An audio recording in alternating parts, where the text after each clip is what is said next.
tonight, the subject is Maverick Watch Out competition incoming. Yeah, so what does that really mean? Let me take the glasses off so I can't see what's going on. So what does it really mean? Yeah, there is competition coming to the Maverick.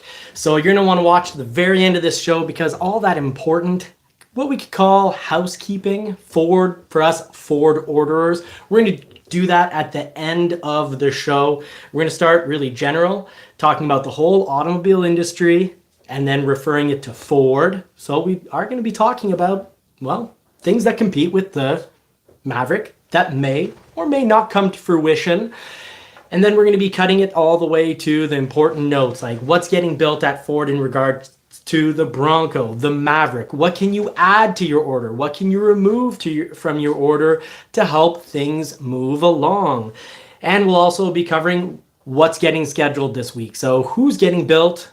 Who's getting built? It's more about who might be getting some really great news this week. And when you do get great news, don't forget, throw it on Johnny's Car Care and Reviews Facebook page. You can also email us and we'll throw them up on the Instagram page. Often our lives do have photos over at the Instagram page for the show. Not this evening, but quite often. So you do want to also add us on Instagram, of course, under Johnny's Car Care and Reviews. So we've got Marie with us, the lovely Marie, which she's been tickled pink since our Halloween edition, where several of you commented that she looked like Princess Diana. So that was what a wonderful, nice thing that you said. Really made her week, month, and maybe even year. So you know who you are. If you left that comment, you've made her really happy. Now you've made me really happy if you've gone ahead and thrown on our Facebook page photos of your new Maverick that have showed up. But not everyone's Maverick is showing up, and that's why we gotta kind of talk about what's the competition. What is it? Is it worth waiting for? What's going on with the Maverick? So let's talk all about that tonight. And like I said, watch then, because we are going to talk about other models, who's scheduling, what models are scheduling this week. We'll also be talking about the Ford Bronco. What you need to consider, some really important dates. Soon, if you don't get your info into your dealer, and you're a rollover, you're never going to get built. You're going to lose your spot in line. It's game over. And that's coming up November 21st. So really important, precise information at the end of the video. But let's put the pedal to the metal, start real general, and cover all the big business. What's going on in the automobile market? Yeah, so what is the competition incoming? Good. I want to know. Good question. Thank you for asking me the question so I don't go off on a tangent and start talking about something else. So the competition. Well, the competition is actually the Chevrolet Montana. That may or may not happen. You know, they're on to their third generation and it's never been available in our market before. But why might it become available in our market right now, or 2023? Probably more like 2024. It's because it is actually a very hot market for the small truck right now. The North American market is eating up these trucks. And I know there's a lot of frustration from certain people in our community about not getting their Maverick built yet. And that's fair. Marie's frustrated, and we'll talk all about, you know, what is actually getting built and what percentages versus what the actual demand is. And that's where all the problems are. And it kind of recaps even stuff I was saying way back last summer, where it might have sounded like I was creating my own Maverick conspiracy theory, talking about the batteries not being available. Some of you were in on it with me, thinking like, hey, you know what, this makes sense. And personally wrote me like, hey, Johnny, you know, I believe what you're saying here, what you say, how you talk about it makes a lot of sense that they're missing batteries. And well, we'll actually get into that. So like I said, we'll get to the real precise stuff at the end, but we got the Chevrolet Montana. It's third generation. It may very well finally come to our market. I know a lot of big media sites are covering that, but then kind of concluding that it seems like a lot of them are kind of concluding that it probably won't come to our market. I'd be surprised. GM and Ford have always closely followed each other in regards to models and even what those models offer. Just look at the 2023 Super Duty and you're like, hey, we've got GM steps on the box now, box and bed. So they've followed each other closely. I do suspect the Chevrolet is gonna it's going to come to our market. And the reason it can come to our market is because previously it was using its underpinnings, weren't available in our market.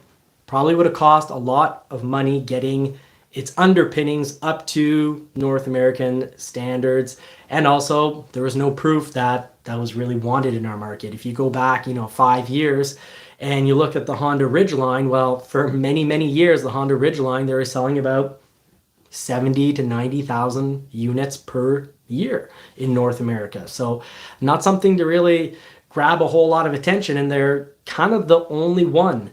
Tacoma is quite a bit more truck. Tacoma has always sold well, but we're not talking about 500,000 units a year. When we're talking about hundreds of thousands of units, we're talking about the 1500, or what a lot of people call a half-ton truck. But oddly, with F-150, you'll find out if you watch my Raptor video coming up talking about payload. Traditionally, trucks were categorized by how much payload they could take. So a half-ton could take 1,000 pounds added in the box. But anyways, enough said about that. Half-ton trucks, which in the case of the F-150 can actually be a little over a 1-ton truck. But that's where the money was, and that's where the volume was. So Dodge, GM, Ford, when you've got your market telling you we really, really want to buy what you make a good amount of money on, why would you risk offering a small truck and losing some of those big profit, big truck sales?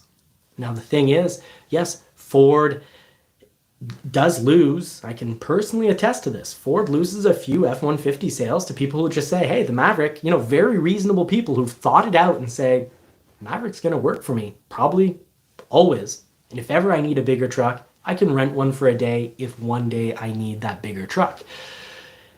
And the numbers show that Ford did the right move here. Roughly 70% of buyers are coming from other brands, and a lot of them are coming from Toyota and Honda.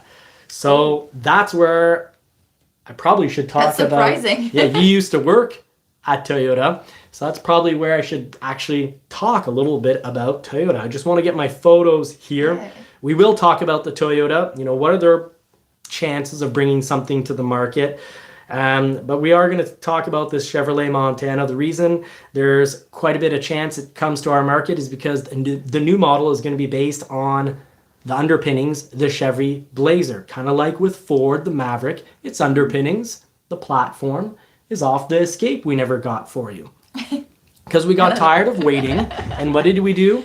We switched to wait more. And a lot of, we are getting comments, people who are tired of waiting the way we got tired of waiting on the Escape, saying, you know what, I bought something else. And that is going to happen. 4 high, 4 low. We will talk Broncos. We will leave that for the end of the show. But you're an important member, and all our members, all our subscribers are very important to us, and our members, we don't want to miss out on what you want to have covered here. But let's just quickly talk about the Chevrolet, the Chevy Blazer, and the Montana. So the Montana would be a small truck.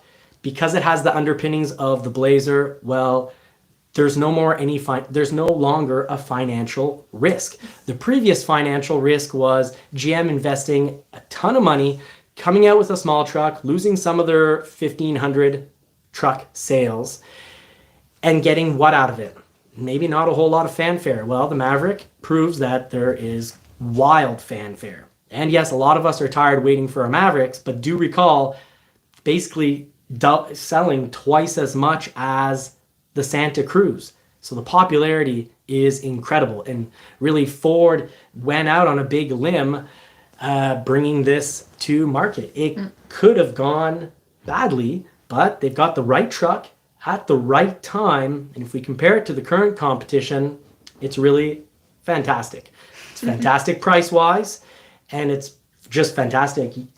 You towed with it, you drove it. Yeah, that was surprising how it drove as well in the snow. It was a big amount of snow that we had. So even if it's not all-wheel drive, I was very surprised with the hybrid. So I will wait for mine, but I begin to be tired to wait because before I had the Bronco, it was fine. I have so much fun, but now I really want my car, my truck. I must say.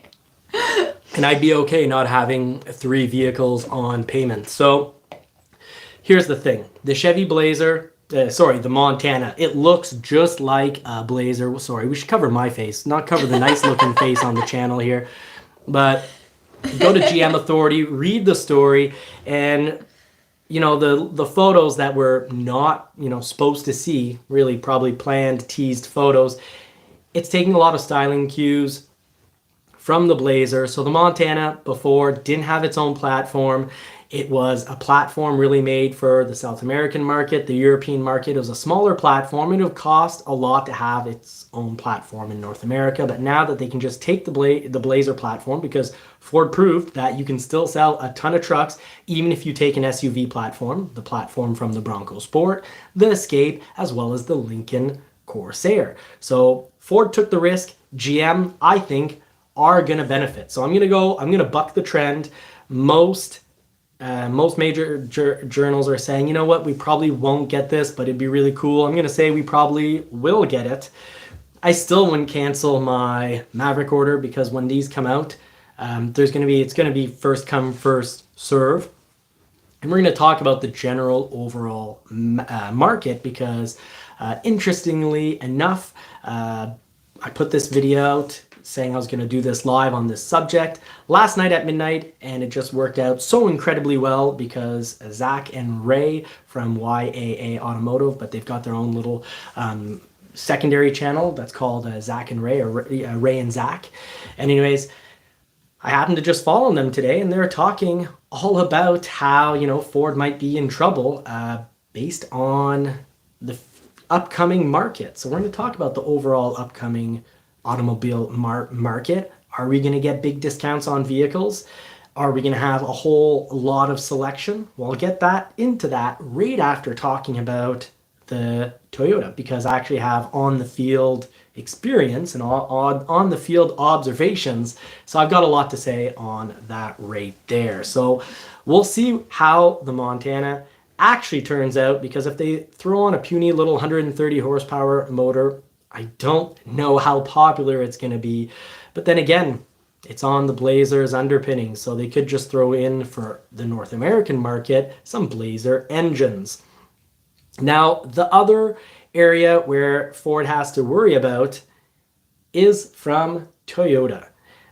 They've got the RAV4, and for all the same reasons I mentioned for the Blazer, Toyota can rather quickly use the RAV4's platform, and if they use Ford's recent formula for bringing out the Lightning pretty quick, and from beginning of conception to quality prototype, and then making the models, you make them mostly by hand, but in the factory they're the journalist demos. Sometimes they don't even have traditionally, like with the Bronco, the first journalist model available didn't have an engine in it. So Ford had that turnover time extremely quickly, because basically their new setup for these new models is to work in one large room with smaller teams, but all these smaller teams for different departments being in the same room. So it's really easy for a team leader to go over and talk to another team and say, look, we're thinking about doing this. For example, design. You can say, hey, we'd love this design, but is it going to work? And you've got the leader, and the leader behind him, he's got his team. He can say, well, no, that kind of bumper, dash, headlights, we won't be able to make them so that they fall under the rules and regulations. So a lot can get done relatively quickly. So I think it's just a matter of time before Toyota as well jumps in and has a small truck that's going to compete with the Maverick. But I'm not expecting this before 2 years from now. So we'll all have our Mavericks, certainly hoping, praying here that we'll all have our Mavericks by then, but we'll get into the nitty-gritty details of what Mavericks are getting built and what Mavericks aren't getting built and why just in a little bit. So for the next question, I want to ask you, why does Ford have to worry? Are they in trouble with all that news? Okay, so no, Ford isn't in trouble. They don't have to worry that much, but there is some worry on the automobile market. So let's get into this. Ford is going to have competition. Is it going to be coming in 2023 while we're all waiting and have, these long wait lists? No, the competition almost very unlikely it's going to get revealed and offered for 2023. It might get revealed in 2023 and show up as a 24. That I do expect. We're going to get reveals on the Montana. We're going to get reveals possibly on a small Toyota truck based on the RAV4 underpinnings. Probably 2023, or they'll give us the news and show us the official image in 2024. From there, it's about a 8 to 12 month process before anyone is really driving any of them.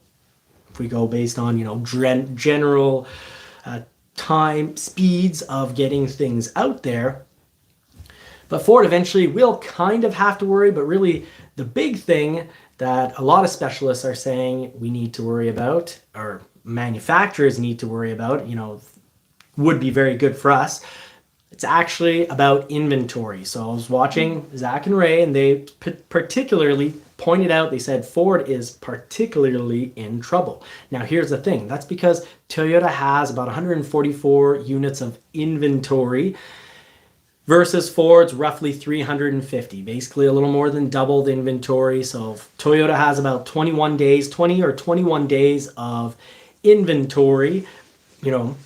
We'll get into what inventory really is these days. And Ford has 55 days of inventory. And whether you're looking, they covered it, whether you're looking at Subaru, Toyota, or Ford, recently, the inventory has, you could say, doubled.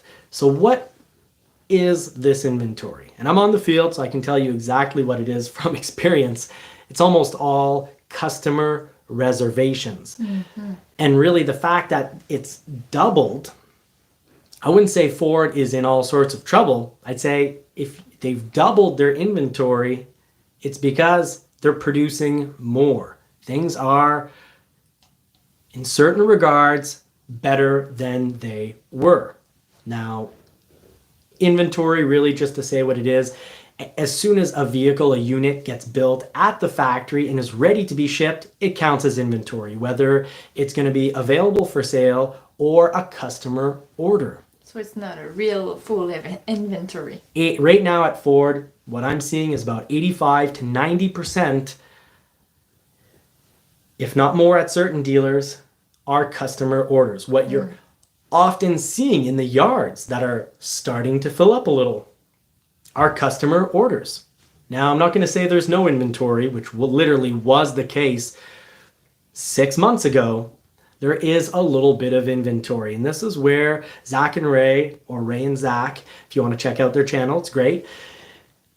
This is where they do touch on a point, except I think they might be looking into it a little too far. So anyways, the point that they make is that with rising interest rates and vehicles being more expensive in some cases than when we ordered them. Now, of course, if you follow the channel, you know about price protection, and you know if you have a Maverick, that you're going to have probably have a rebate, a special rebate from Ford. You'll get emailed on it. You can call customer service, but we know all about price protection. But generally, because of interest rates, the vehicles cost more. And at most manufacturers, your price, the final price and the final interest rate, you can't reserve one or the other at the beginning when you order anyways. So they're saying their hypothesis, really, what they believe is that these vehicles, because they're now more expensive than they were when they ordered, that a lot of people are going to cancel. And that the economy is going to have a lot of people cancel. Now, I'd say the used inventory is definitely going up, and it's a much, much better time. It's starting to be a really good time to buy a used vehicle because those prices have, crashed right down. They're sitting at normal or maybe just slightly below normal levels. And of course, some regions are different. But That's what's going on. So really, I can tell you that a few orders do get canceled. The vehicles come in, and a few orders get canceled because sometimes people had to buy something in the meantime. Sometimes the finances aren't the same because, they talked about a good point. Inflation is affecting some people much more than others. Except here's the thing. Generally, the people that are going to be the most affected by inflation, and I mean, we're all affected quite a bit by inflation, but the percentage it actually affects your overall budget and your available spending money depends greatly on overall how much money you have to spend. And Ford hasn't been drawing in the clients they were in let's say the early 2000s, where Ford had models, the Focus was one of the least expensive vehicles on the market. They had the Fiesta, which had tried to be one of the least expensive vehicles on the market.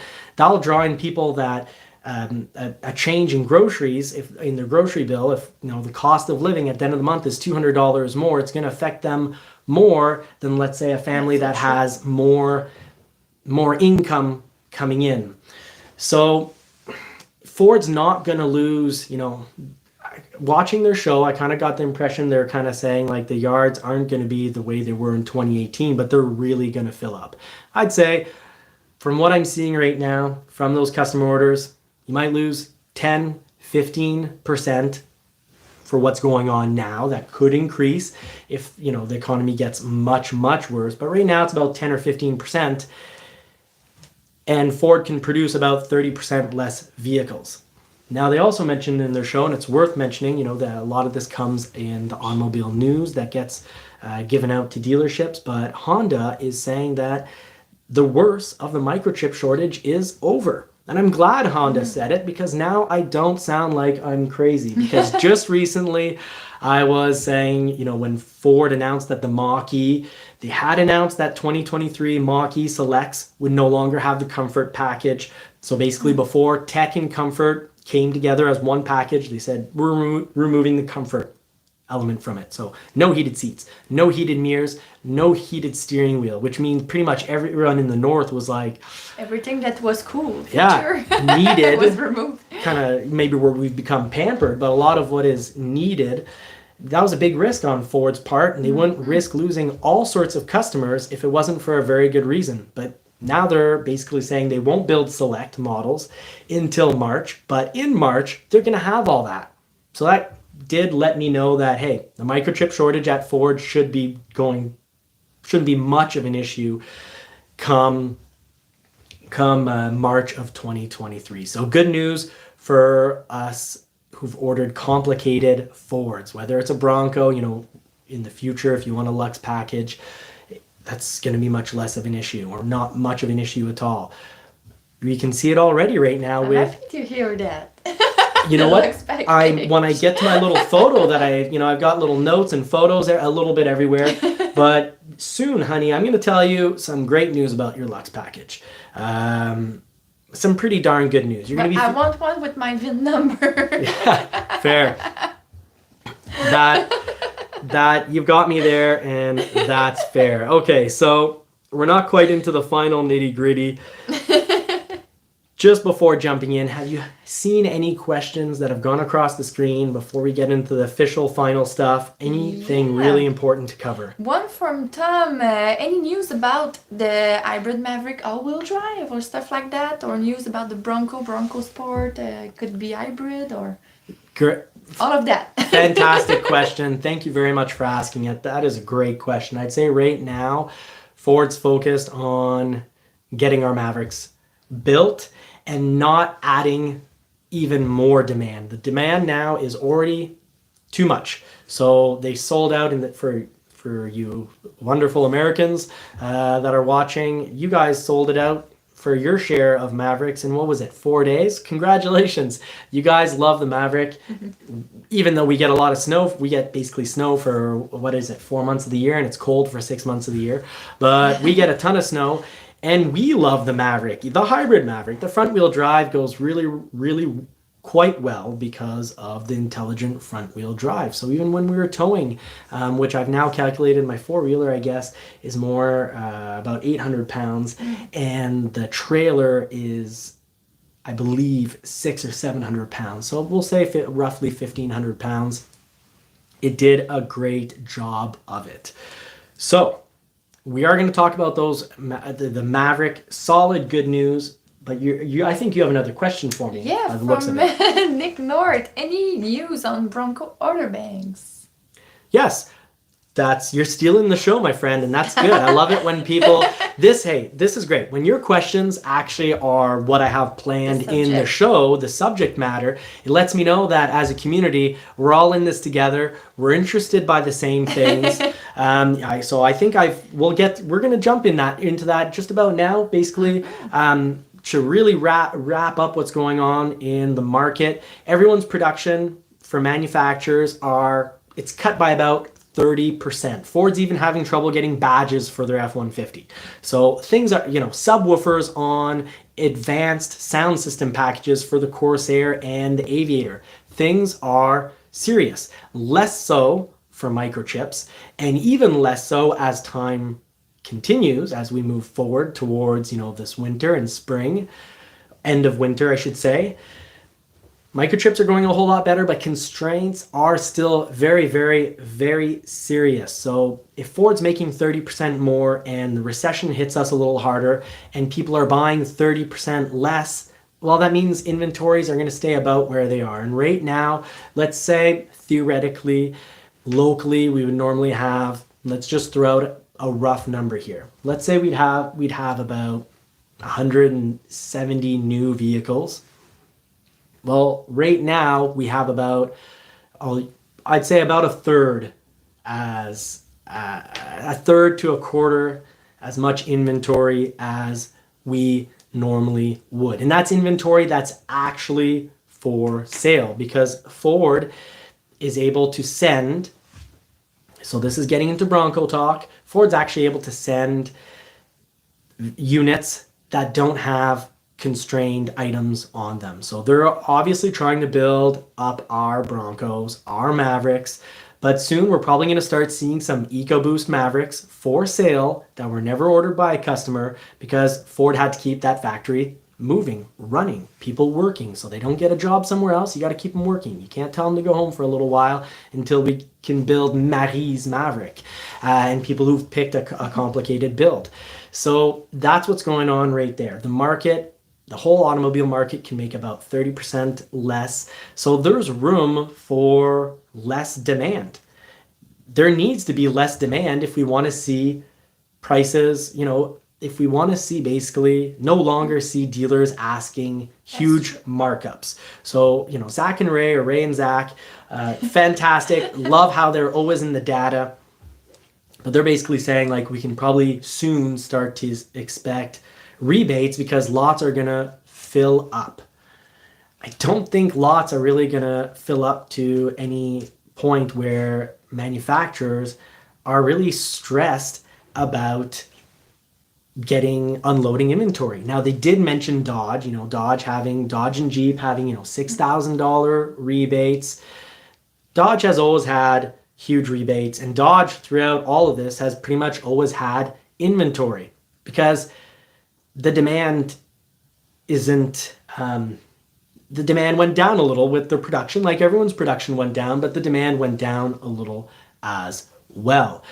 So does, the Ford Maverick really have to worry? Well, until there's another alternative, there's still going to be a lot of demand and, heat for this model. There's going to be a lot of, the model's on fire basically right now, and in a good way, not a battery fire. But let's talk about batteries right after. For the Bronco, I do suspect all of us, people who want to order up a Bronco who don't currently have an order in the system, probably, I said this, I must have said this back in September, that I was thinking it would probably be as soon as they can actually attribute pretty much all of the current Bronco carryovers.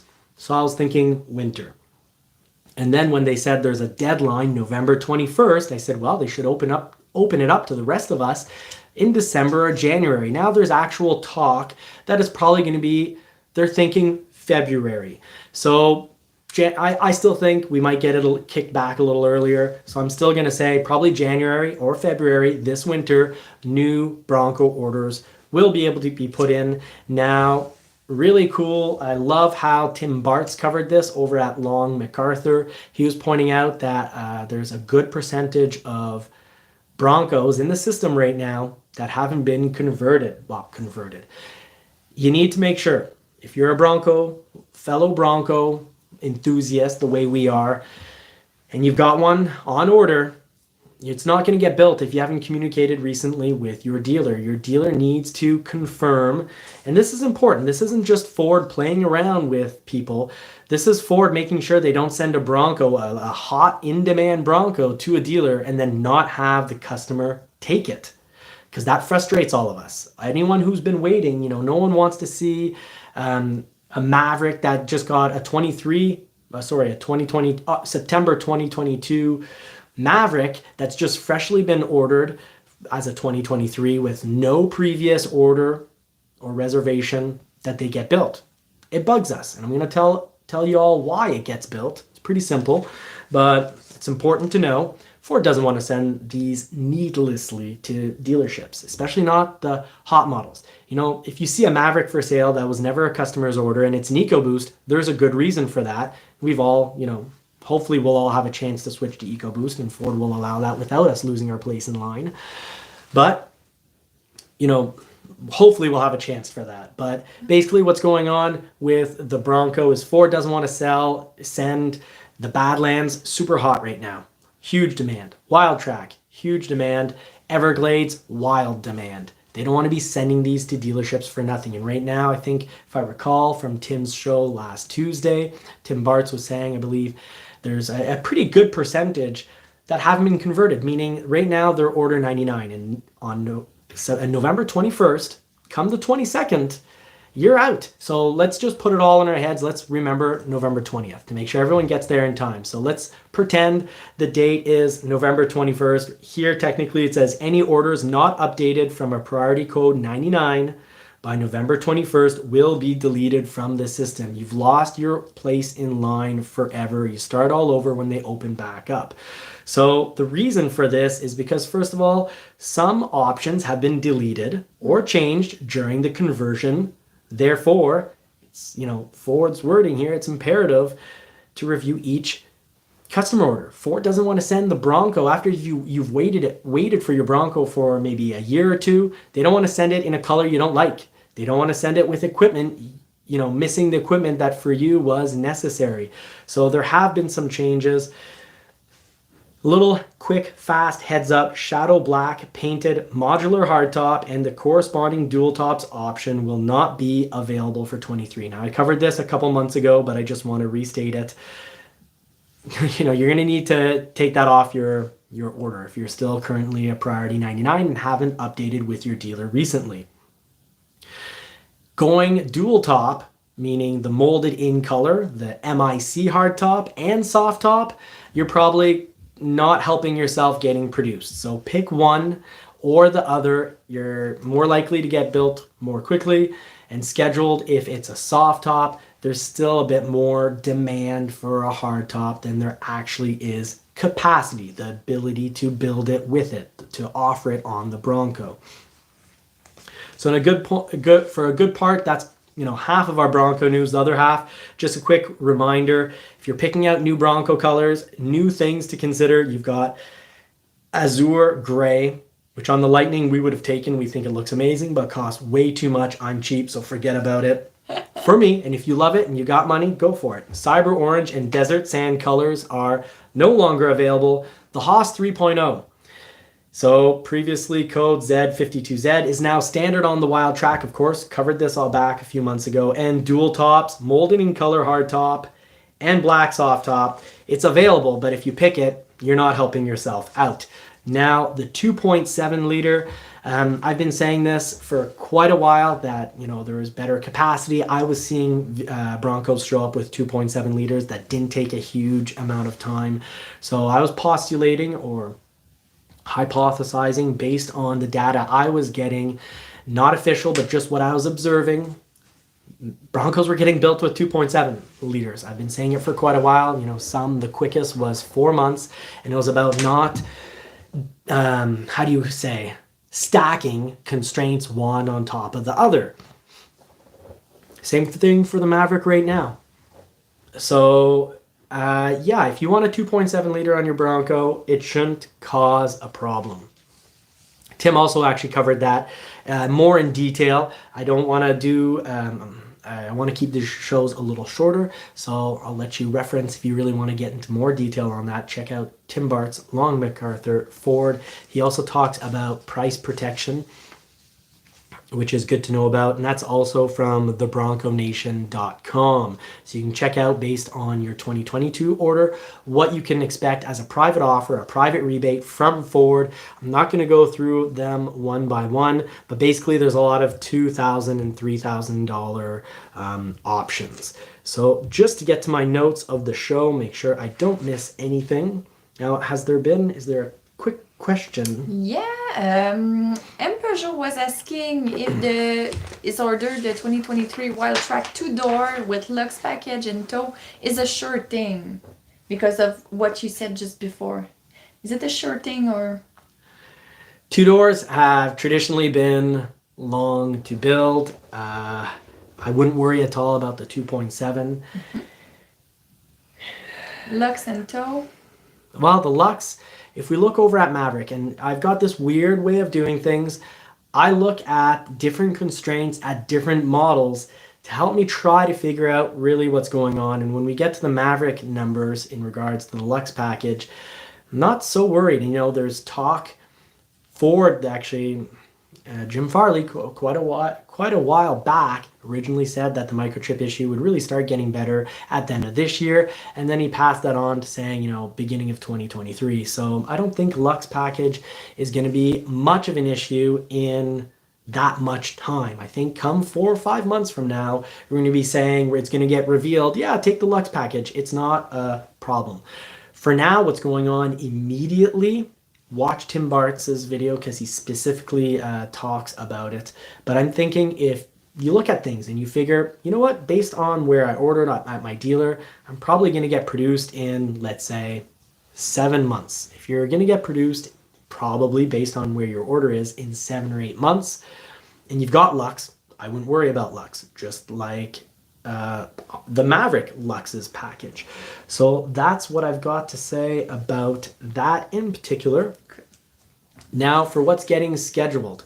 We'll finalize everything with that important Maverick info about build percentages. But this week, you might get really good news. If you have a 2023 Bronco on order, you might get scheduled. Same thing for a 2023 Edge, 22 model year Escape. The Escape's still on 2022. Probably it's last week. Then we'll be off to the 23 or quite shortly.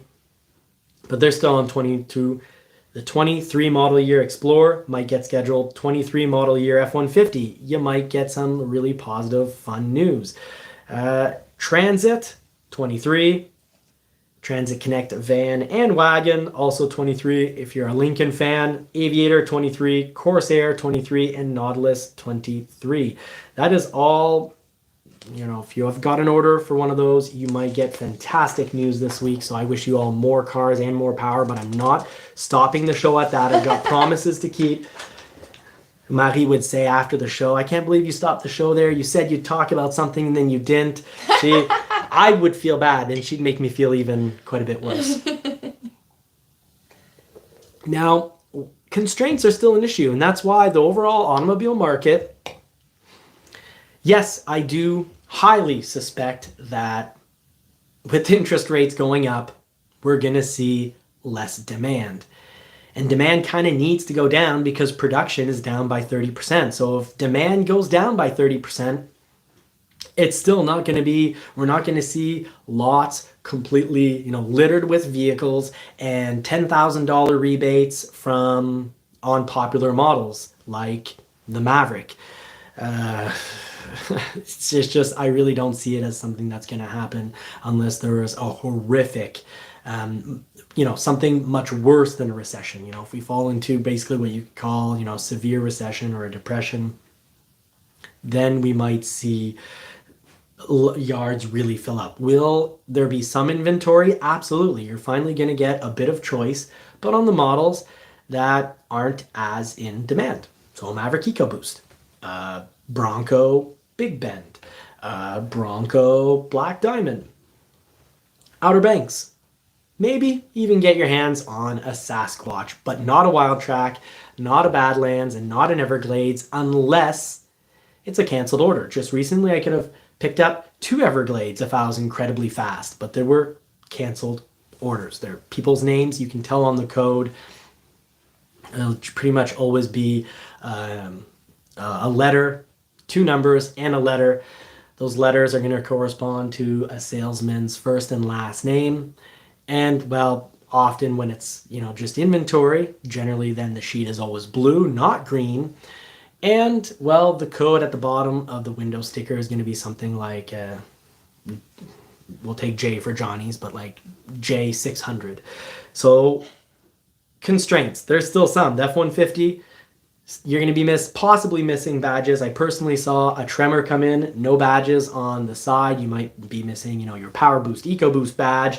You might even be missing your Ford badge, but Ford still wants to send these vehicles out. They have realized that it irks us when our vehicles are sleeping out in some yard, and thankfully they, it's also known that these vehicles can get stolen while they're waiting out there. So if the vehicle's running and it's just missing a badge, well, you'll show up at the dealership. You'll get your badge later, and in the meantime, you will get a naked car. A little...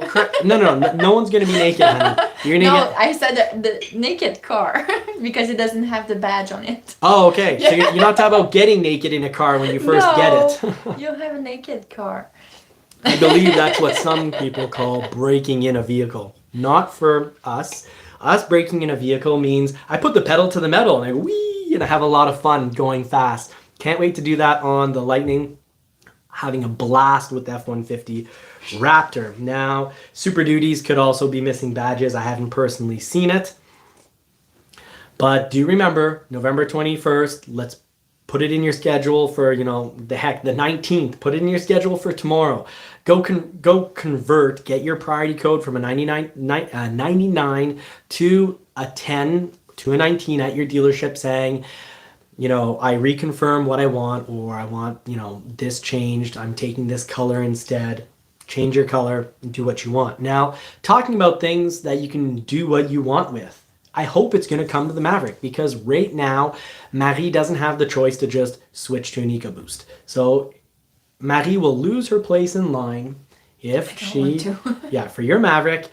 I know I've always tried to convince you to go EcoBoost, but I was just trying to get a response out of you for entertainment purposes.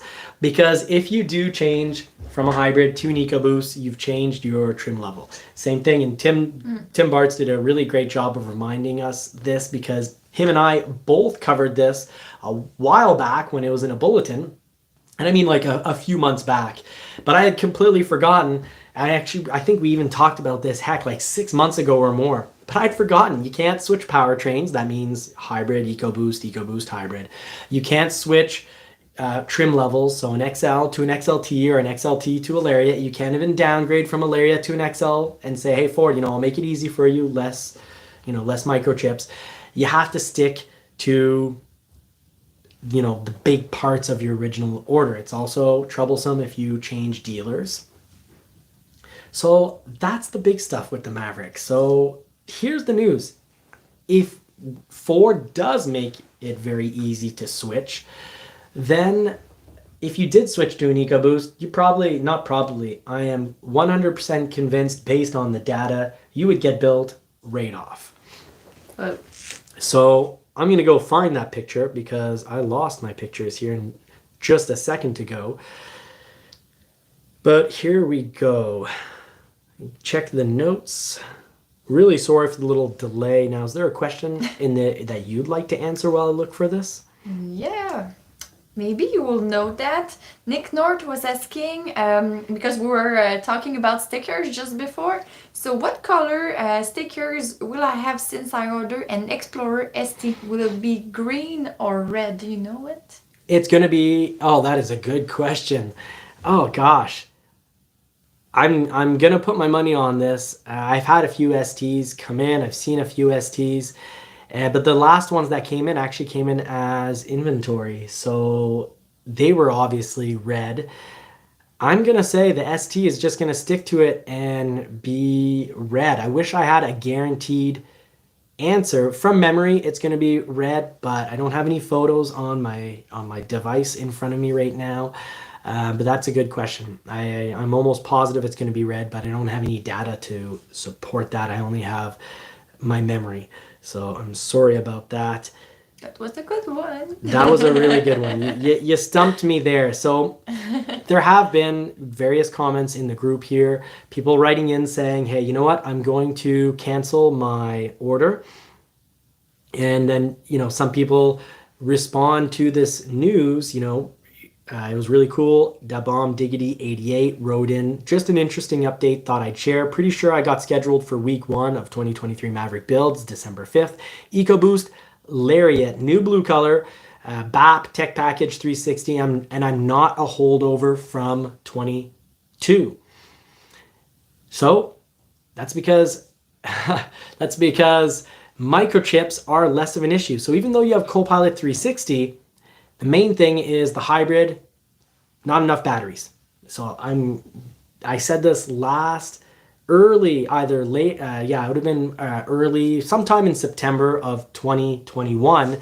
I was saying, hey, there's issues with getting enough batteries for the demand.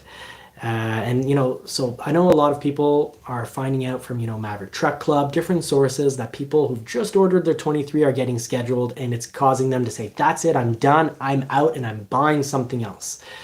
And I just really want to point out that that might not be necessarily the best solution, because we've known here in our community, we've known for a really long time that hybrid, the battery, is the issue. I've covered this saying, my data and evidence for this was how her Escape plugin, she ordered an Escape plugin in 2020, and after 1 year we canceled it because we got tired. And back then I suspected it was the battery, but Ford has actually gone forward and said they delayed the North American arrival of that vehicle by 1 year because there was a few battery issues. I believe 7 battery issues in Europe, 20 some globally, worldwide, and they didn't want to bring it to the North American market with, what you could say an unsafe or wrong battery in it. So we were maybe saved a situation where we could have been harmed because of that 1 year delay. But it gave me credence to believe that there is a global issue with getting good quality batteries. And we do hear of batteries catching fires in vehicles, which is more reason to believe, all the way back to the beginning of the Maverick production, that we'd be a little slow on the batteries. Had demand been at 30% of overall Maverick production, 30% towards hybrids, we wouldn't have had any issues at all, which is where we're going to get now. M. Peugeot, thank you very much for the tip, helping us feed and dress those poodles. They're not dressed for tonight's live because we thought we'd be normal tonight. We'd try to appear normal. Now, okay, so the reality of the Maverick situation, 68% of, I've always gone with the rough number of 70, but the actual number is 68% of hybrid orders were put in for the Maverick were put in as hybrids. 35%, Ford can actually provide 35%. Now, there were some months and there are some time periods when they're actually providing 50% of production for hybrids. But those are also the months that they're building less Mavericks. So it's all about how many batteries they can get. When they're running full speed at, let's say, 10,000 Mavericks per month, they're not going to be able to build 5,000 hybrids because they can't get 5,000 batteries. And I've suspected this from September 2021. Maybe it's October. It's been quite a while. But anywho, that is the reality. So Marie, your real issue with your build, you not getting your Maverick, is all about the battery right now. So in Peugeot, your Luxe package, I'm not so worried about it. And I've seen a whole bunch of Luxe packages. I've seen actually quite a few Luxe packages come in, and generally they're attached to vehicles, Broncos, that had an 8-month wait. Now, and hardtop is still a bit of an issue. There's still somewhere around 30 or 40% too much demand, about 30% too much demand for the hardtop, the 2.7 liter. I was saying this last winter when I started to see some 2.7 liters show up, and then really in spring. In spring, I remember in April, I was like, okay, I was saying, they just came in end of March, early April, and there 2 of them with 2.7 liters had been ordered in December. So they had taken like 4 months to show up. So I was like, don't worry about the 2.7 liter, just don't stack your problems.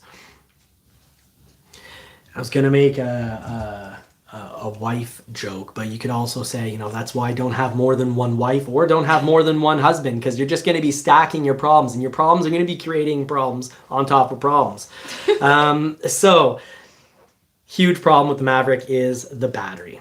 XLT Luxe, 30% capacity, but only 25% orders. So the luxury package, not so much an issue anymore because microchips, it is getting better. This is why Ford can say that, you know, they're not going to build the Selects, at least for my market, they're not building Selects until March, but when they do, we're getting all that cool stuff back. The heated steering wheel, the heated seats, the heated exterior mirrors, stuff that a lot of Northerners, you know, whether you're in New Hampshire, love that state, Maine, beautiful, Vermont, this is our, you know, holiday playground, of course, when we don't drive all the way down to Florida with the channel, but we love those areas, but those are the areas that you need all that heated stuff. Now, it would be cool if, of course, you know, for all the southern states, you could just say, you know what, I want a Luxe package and I don't want heated seats. Don't give them to me. Give them to someone else.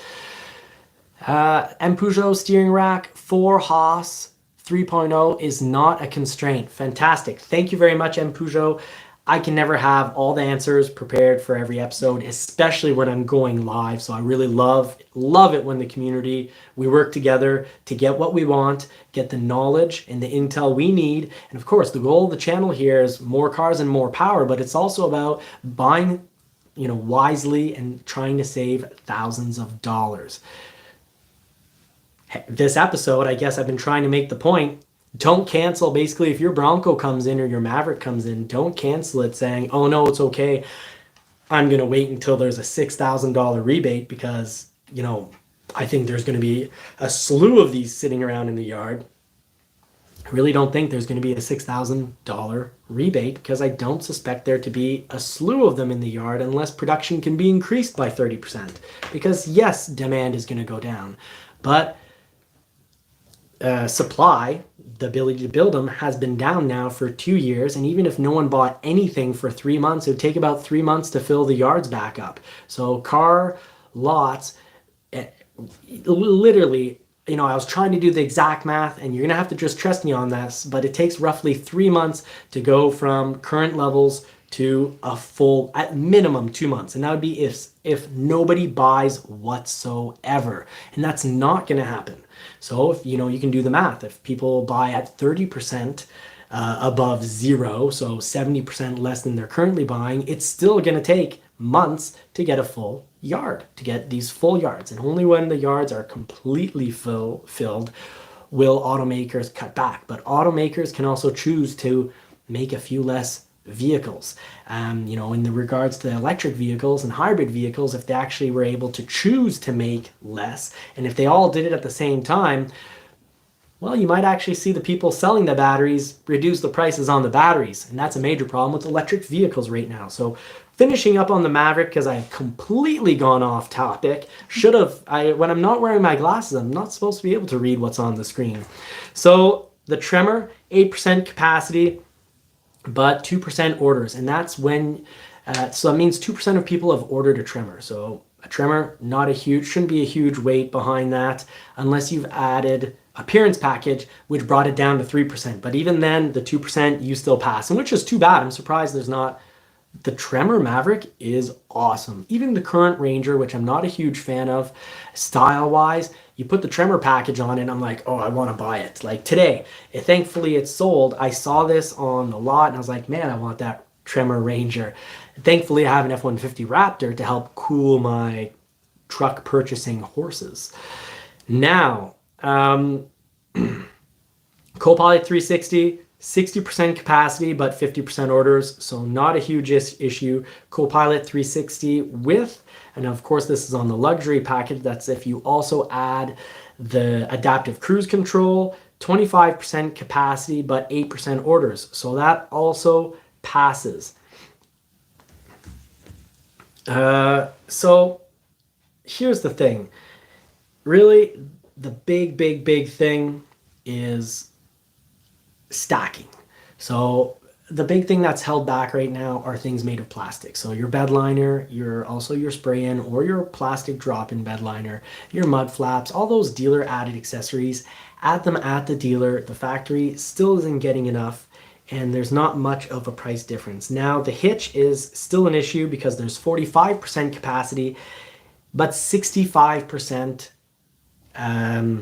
orders. So 65% of Maverick people, us in the community, we want a hitch, but Ford can only build 45%. That means you're in for a wait unless you're pretty much, next up. If you're really due to get built, you can get lucky and go ahead and get built.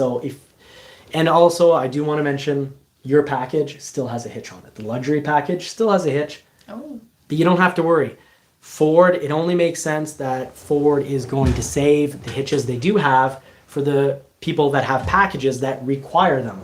Because, how unfair would it be that, let's say you need heated seats and a heated steering wheel and heated mirrors, and you're forced to have a hitch with it, but then you can't take it off, and they're just giving your hitch to, an XL hybrid build. That'd be so frustrating. And it'd actually be less money for Ford. Because it would be hard to have all the stuff for the package if they give it a little things away like that. And there is a bit of that happens, and I won't get into, excessive detail about it, but that happens when you've stacked a whole bunch of constrained items together. So Tim Bartz is in the show, so I really not only do I appreciate that he's in the show and helping out, he's even added humor. So that's like the difference between having a great steak, legendary steak, but then also having great seasoning on it. So thank you for seasoning that intel. Tim Bartz, in case you didn't see it go by, I hope you're watching this live, and even if you're watching it afterwards, turn on the little live box so you can see what's going on in the community. But he says, #ditch the hitch. So yes, ditch the hitch. The moonroof, 38% capacity, but only 13% of us in the community want the moonroof. So great, if you want to add that on, you can. And at the price of the moonroof, I'd be tempted to add it on, but I know you're really conscious about price, and I'm certainly not going to give you the money every month just for the once in the month I'm in the vehicle. I'll make sure to get you a Maverick present for all the help you give the channel. I'll get you. I'll throw on a few accessories on the Maverick. Nice, if they are available. From Parts. What's great about Parts is they don't have these, major, I don't think they have these major volume contracts in the same manner that the factory does. They don't have microchips. They can just be like, hey, we want, a hitch. What does it cost? Next. But sometimes the parts department really is BO back ordered for months and months and months. So that does happen too. So if you really need the hitch, a small thing is when it comes in, it could be back ordered. So my next mission, and I know if I don't do it, Tim's definitely going to do it. He probably already has done it, and I probably, was in the process of pouring myself another glass of lemon water, but I want to find out what aftermarket companies offer a hitch that just bolts in so that there's no modifications. And of course, you'll never pull, 4,000 pounds. So keep that in mind. Pulling 4,000 pounds requires 4K because you get a different diff ratio in the back. And, you've got what it takes. And I haven't been in the order guide for the Maverick in a while, but from memory, the radiator up front is engine cooling, so the radiator, and transmission cooling is prepped for it, meaning you're getting, you know, the proper sized radiator and the proper sized oil, transmission oil cooler for your transmission. So do not, and I am sorry I don't have the little picture to throw up. We are working on finding a better live tool, a better setup, a live tool, but I would normally have thrown it up on the TV. But I did see a 2K, what you could say is a 2K, all Mavericks that don't have 4K, pulling roughly, I think it was like a 08 Escape or Mazda. Back in those days, it's basically the same. But pulling that on a trailer, and the trailer, I didn't analyze the situation too long, but the trailer is probably 1,500 pounds. And we all know an 08 Escape does not weigh 500 pounds. It probably weighs more like 3,600 pounds. So completely busted it. So do be careful when you buy a used Maverick. Be careful when you buy any used vehicle, because you don't know what the last person did to it. Another reason why the new market, I think, isn't going to completely crash. I think it's going to be far from completely crashing. We're going to get some, you know, half decent inventories. You know, we get half filled inventories, and I don't expect huge rebates. If anything, maybe we'll get a bit better interest rates. That is what I am suspecting for still a ways out, probably come spring, early summer. If the yards are half full, we might start seeing some half decent interest rates. So I believe I covered everything here for notes. Marie, I believe you've got a question for me. Yeah, we have a few questions to end the show. So one from T. Scott, he wants to know the length overall for the Maverick because he wants to know if it fits in the garage. Fantastic. That's a good one. Don't trust anything unless you see it, is generally, when it comes to the really important stuff, that's sort of my rule of thumb. And I've been around the business for pretty much my whole life. And I've heard all sorts of horror stories from people being told all sorts of things. The worst culprit is for four-wheel towing, vehicles to be towed behind an RV. Some salespeople will say, yes, it can be towed. They just want to make their sale, and they're going to be at another dealership in 6 months. This is why there should be a license for being a salesperson. Maybe they just, if the government does want to regulate it with a license, well, make sure there's like a minimum salary or something. But it's ridiculous. I've often seen people get told that the vehicle that they're considering buying can be towed behind an RV. Your transmission cooked, blows up, it's game over. So, you wonder what was the question? So at this point, I got worked up, and I am wondering the length of the Maverick to fit in the garage. Yes, check. There's a couple spots for the Maverick. You can either type in Ford Maverick Media Guide. You'll get specs from that if it pops up, and if not, of course, and I haven't. Oh, Tim Bartz has it off by heart. 199 inches. Fantastic. Thank you, Tim. Thank you very much, Tim. I'm sorry I didn't have that intel at my fingertips. But generally, when you Google information, do try to make sure that information that you Google, the answer you get, because different media websites will have differences as well even. So definitely get it from something that's officially from Ford. So if it's anything to do with towing or being pulled, you want to go to the Ford Towing Guide, which coincidentally is my video for tomorrow night on the F-150 Raptor. I talk all about payload and towing so that you don't break the law, so that you don't end up in jail. And so that you don't ruin your vehicle, because having a big truck doesn't mean you necessarily get big towing and big payload. The Raptor has some of the lowest towing and has the lowest payload of any F-150. So you do definitely want to check official Ford, towing guide or Ford media. So basically you want to make sure it comes from the Ford website. Another question here, it's more of a comment, but I want to know your opinion on that one. So James Finch said he ordered a Maverick 2022. He has his VIN number already, but seeing the Maverick 2023 orders being scheduled, it makes a lot of bad feelings for him. So do you know if it's normal that they put orders schedule for the 2023 when is Maverick 2022 is not built yet? Yeah, so that goes, Marie is in the same situation. So if you have a hybrid... Yeah, but he has the VIN number, this one. Oh, okay. Yeah, that's why we said, oh, is it trouble? I know you're trying. My 2022 with VIN and seeing new 23 orders being scheduled makes for lots of bad feelings. Well, hopefully they're getting scheduled after you. And of course, if you had previously had your, okay, so yeah, you're a 2022 that is being pushed off and you've been pushed off to early January. Yeah, and it is, yeah, and then you see people getting these new orders being put down in December.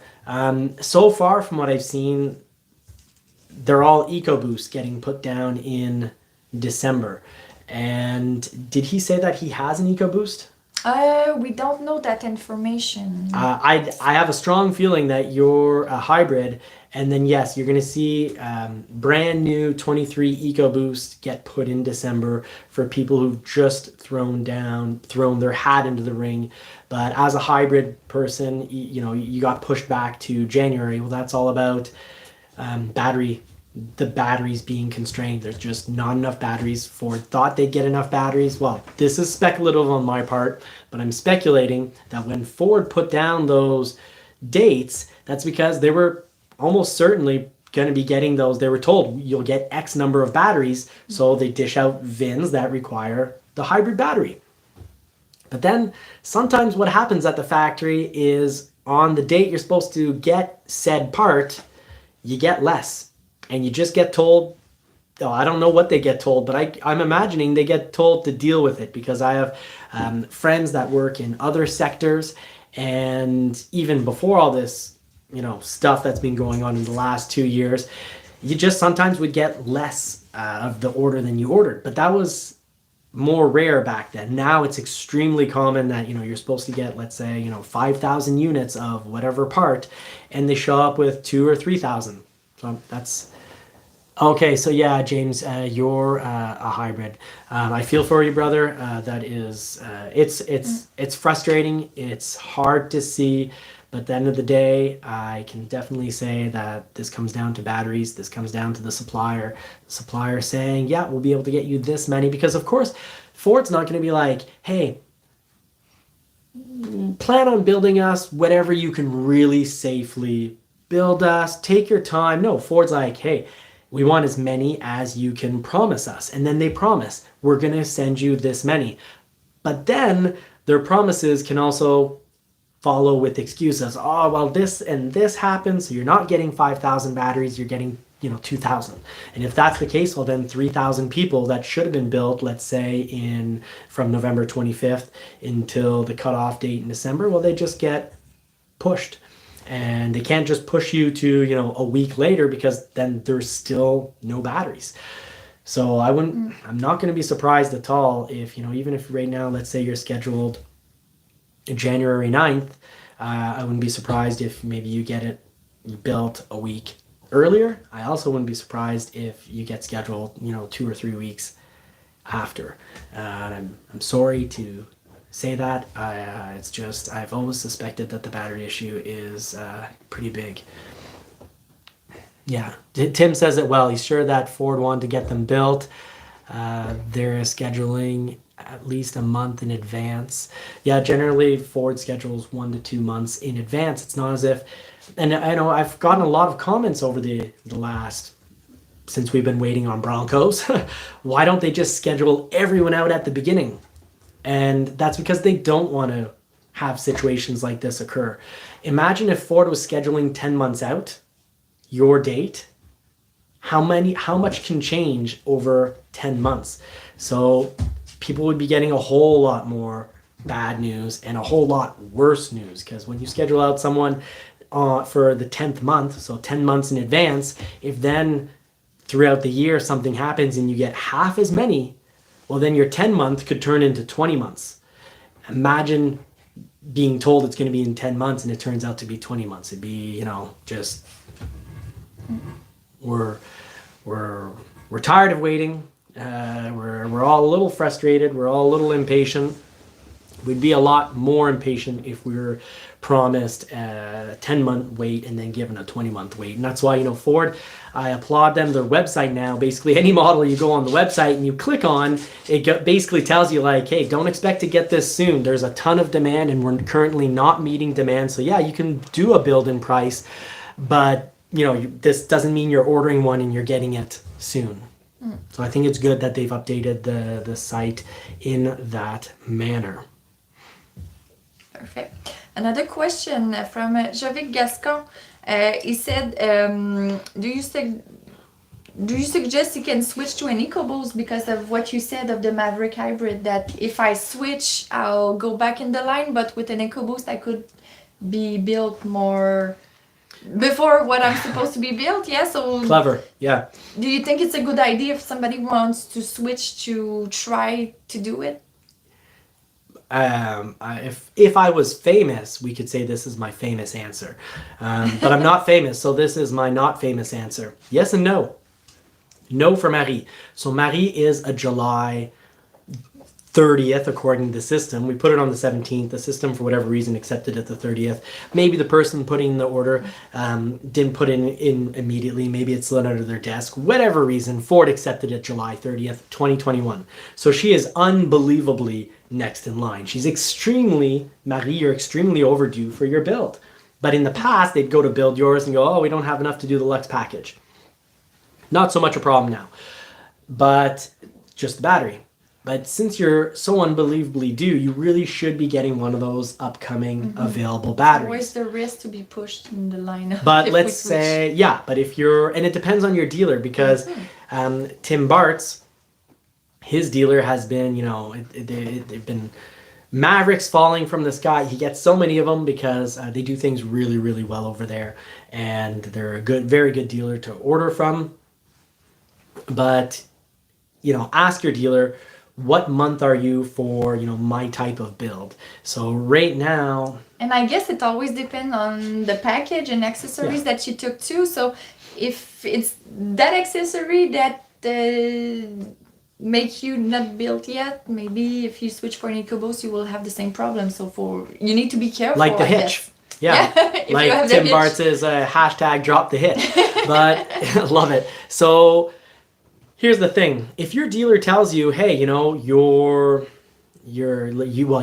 date is. Let's say you ordered November 10th and they say, and it's a hybrid Luxe, and they say, well, you know what?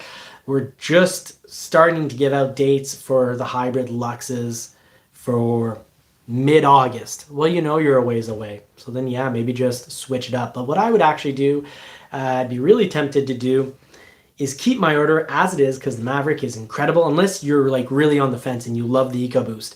But I think, Tim Bart's reminds us what we talked about a little earlier, that right now you're locked out. So that means, if you switch to EcoBoost, you're losing your place. You're losing your place. But even right now, you're probably just... I haven't actually tried to make a switch in the system because, you can't even switch motors because the system is literally locked out, so it won't accept the switch. And I didn't know the answer to that. Thank you, Tim, because I haven't actually tried it. I was like, I'm gonna have to try that, but then I'd have to do it with yours, like, and I'd be right now it's not even a new order. The system just won't accept it. So hopefully the system will accept it. That's a good. But then it's really touchy because it's, does your dealer, you might ask your salesperson, you might ask the wrong person, they might not know, they might just say anything. So you could be next up and they could say, oh yeah, you're still a ways away. So you switch to EcoBoost when it wasn't needed. So right now, the hybrid's a big deal. I'd wait for it, but I'd consider picking up when EcoBoost falls into inventory. That's when I'd be more considering, do I switch to an EcoBoost? So when the occasional time an EcoBoost has been available, I'm like, hey, you sure you don't want an EcoBoost? Here's a photo. Doesn't it look good? And you're like, oh, the Maverick's so, as you say, it's so beautiful. And you want it, but you're like, I'll let you speak for yourself. I'll stop imitating you because, that's not nice of me. But... I will have another day to imitate you. I know when I imitate you, I make you seem, less pretty and wonderful. But I think you're pretty with a wonderful. bigger accent. Yeah, I add some accent. Okay, so unless there's another big question. Yeah, I have one last. I see Peugeot was asking which poodle is our favorite. We don't have a favorite. We love both of them. It depends on each day. So sometimes it's Winston does bad things, so Lily is our favorite, and we switch like that. Last week when Lily in the live almost knocked over the camera, for that moment she definitely was not the favorite, but I'd say more often Lily's my favorite. And just because more she often, gives more kisses because because she's very affectionate. Okay, so the last one from MK. Is the only appeal of the Maverick the lower price point? I just don't get why Ford is making two small pickups, talking about Maverick and Ranger. You conclude the show with the question that covers what I didn't talk about, and it's the thumbnail. The new Ranger. Ford is creating its own competition, because if they don't get these built soon, look almost the same. Some people might cancel, like we canceled our plug-in Escape for the Maverick. Well, some people might cancel for the new Ranger because it is incredibly good looking. And to answer your first question, I haven't always liked Ford. So, we all have our biases, and maybe I'm biased, maybe I'm not. But there was a time where I didn't really like Ford because of the styling and because of other points. You know, they had these V8s producing the same power as 4-cylinders. They're heavy and slow. But anyways, I don't want to pick on anyone here. I don't want to pick on Ford, but I haven't always liked Ford. I was definitely much more a Toyota and Nissan guy.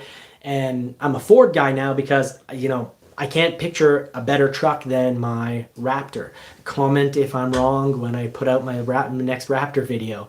But the Maverick is fantastic. It's unbelievably good in the snow. And I was driving it rough on the back roads, snowy.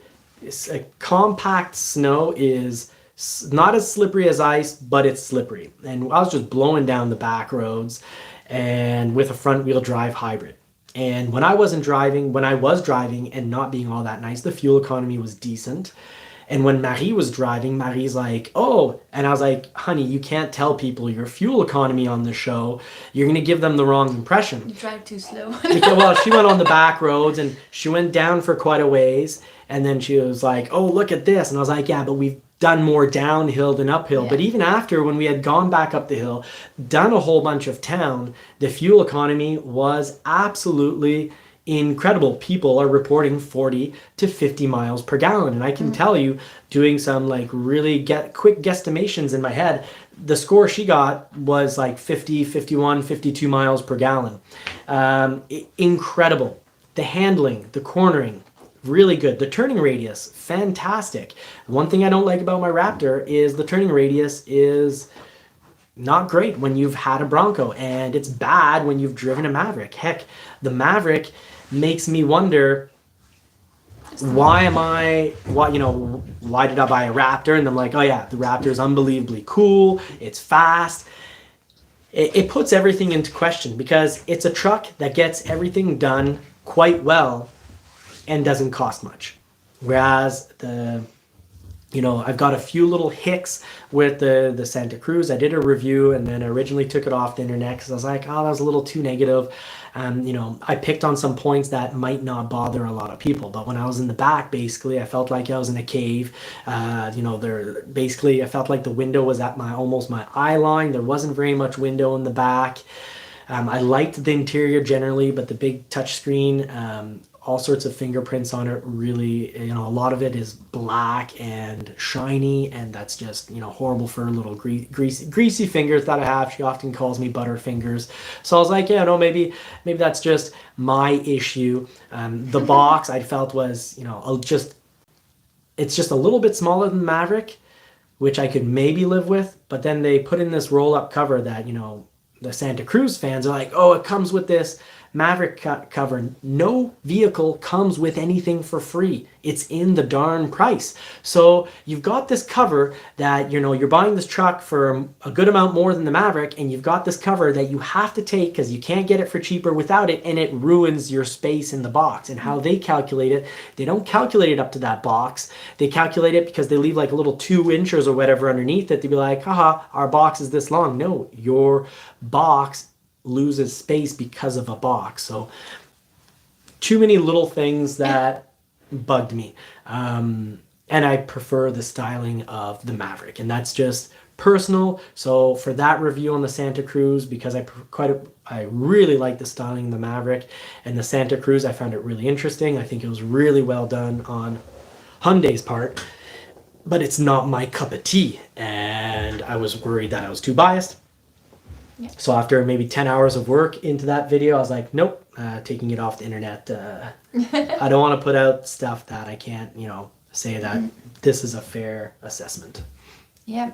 And for the last question about the Ranger too, I just want to add that you really love the Ranger. You said to me that maybe your next truck will be... The new one. Yeah. The current Ranger, I've only ever come close to buying a few times because of the Tremor model. And why more a Ranger than a Maverick? That's maybe what everybody wants to know. Probably maybe nobody wants to know, because my opinion isn't very important. And I'm not Tim Bartz here, so... But it's a little bit bigger, I guess. It's not the same platform. Maverick is with the platform of the Escape, and the Ranger is... Yeah, it's about box space. It's the Maverick, when you sit in it, you get inside and you're like, I'm in a big truck. The cabin on the inside, when you're inside a Maverick, the box is small. You just feel like you're in a big truck, much lower to the ground, which I really like for handling purposes. Now, the new Ranger, what I really like, honestly, is the style. I really like how it looks. But it looks like a Maverick. And it's just bigger, bigger, it looks like a Maverick, and it's just a little bit bigger. So I guess it's just me being a guy wanting the slightly bigger truck. But then the F-150 Raptor, I'd almost say that it's almost a little... I love that it's huge, but then at other times when I'm trying to navigate in traffic, I love a little less that it's huge. So I feel the Ranger is just the perfect sized truck. And I do hope that our market's going to get a 6-foot box, because spy photos with the crew cab, those are the big 4 doors. Crew cab always means big 4 doors.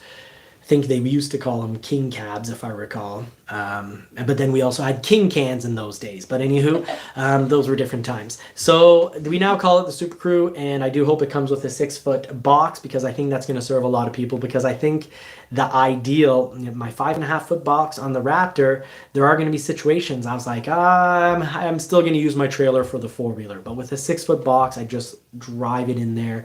So I think the perfect setup for a truck, so that it's, you know, a do-everything vehicle, would honestly be a plug-in Ranger. And I've got shows talking about that. But the plug-in Ranger is going to happen. That was completely accidentally confirmed by a Volkswagen head. And in the same phrase, he pretty much also confirmed that, well, the autonomy is less than they would like, that, you know, that's all not an issue because they're, you know, because of the electric version. So obviously, and Ford is also talking about a second electric truck. The Ranger is going to be the next electrified vehicle. We'll just have to decide whether we go with a plug-in Ranger or a plug-in Bronco, or if we go with an electric Ranger. And really, that's a lot of the reason I'm buying the F-150 Lightning, is I want to know all about the technology. Too much possibilities ahead.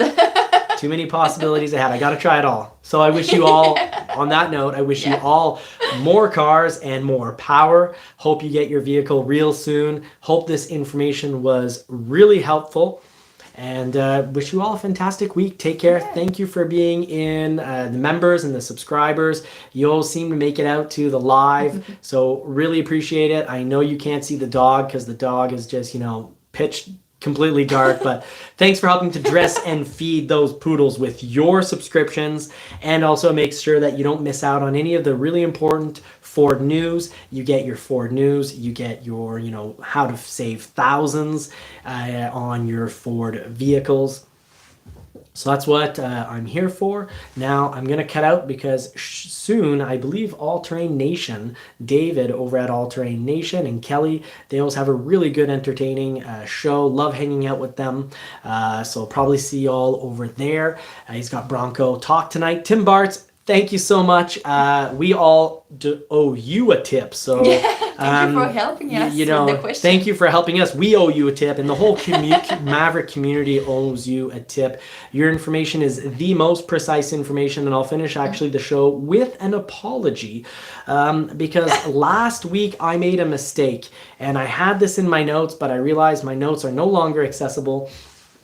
But I misspoke, and it was about protecting your interest rate. And what I should have really specified, and I did not communicate this properly. When you have a Maverick, if you order 2022 and it comes in as a 2022, you get to pick between your original promotion. So the interest rate from when you ordered, that's reserved. And when it comes in, you can compare what's the price, because you can't mix and match. The month your vehicle comes in across Ford, you get to look at what the new price is and what the new interest rate is. And you either pick that or you pick the original. Now, when you convert to a new year, forget all about that. Your interest rate is out the window. And, you know, maybe, who knows? Maybe as time moves forward, maybe Ford will allow us to carry over the interest rate. But right now, it's just our orders that are getting carried over. The darn price isn't even getting carried over because Ford isn't doing price protection, really. They're giving us rebates. So Marie, you're not going to get your window sticker price from 22 protected because you're getting a 23. So it has to have the 23 price on it. It's just going to have that price. And your interest rate doesn't get protected as well. But Ford, it does have, you know, you're in the Ford books. I've seen your name and I've seen the rebate you're going to get, and your hybrid will be rebated based on that price increase. And on the Broncos, we're getting rebates that are playing around $3,000, give or take, depending on the model, because when you're a carryover, you're going to have that special rebate. So Ford does have a rebate for you, and I misspoke.